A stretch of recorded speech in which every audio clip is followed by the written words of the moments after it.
दोस्तों, आज मन सुंदर के एपिसोड में दिखाया जाता है कि आज सुबह-सुबह जब रुचिता अपने कमरे में सो रही होती है, तभी रुचिता के कमरे में रूही नाहर को लेकर आती है। और जब रूही नाहर को रुचिता के कमरे में लेकर आने लगती है, तो नाहर रूही से बोलता है, रूही ये क्या कर रही हो? रुचिता देखो इतनी अच्छी से सोई हुई है गहरी नींद में, तुम यहाँ ले आकर के मुझे क्यों रुचिता को डिस्टर्ब करना चाहती हो?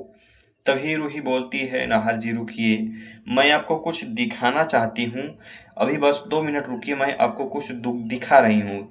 जब रूही नाहर को रुचिता के कमरे में लेकर आती है तो दिखाती है रुचिता अपने पास में एक गुड़िया लेकर सोई हुई थी। जो भूतिया गुड़िया आप लोग काफ़ी दिन से देख रहे हैं कि रुचिता को दादी दी थी, और उस भूतिया गुड़िया के बस में रुचिता हो गई है। रुचिता के साथ जो चाहती है वही वो गुड़िया करवाती है। रुचिता को के साथ कोई कुछ गलत भी नहीं कर सकता था। वहीं गुड़िया को रूही नाहर को दिखाती है कि देखिए, अगर इस गुड़िया को मैं कोई नुकसान पहुँचाऊँगी तो रुचिता को भी नुकसान पहुँचेगा।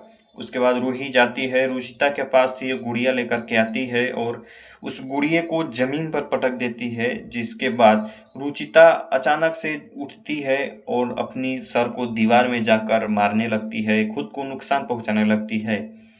तभी नाहर भी देख कर के चौंक जाता है कि आखिर इस गुड़िये में क्या है जिसकी वजह से ये गुड़िया ज़मीन पर पटकने से रुचिता भी अपनी सर को दीवार में पटकने लगी। उसके बाद अपकमिंग एपिसोड में ये देखने वाले हैं कि उस गुड़िये को रूही और नाहर लेकर जाएंगे किसी तांत्रिक के पास, और उस गुड़िये के अंदर जो भी भूतिया आत्मा है उस आत्मे को निकलवाएंगे।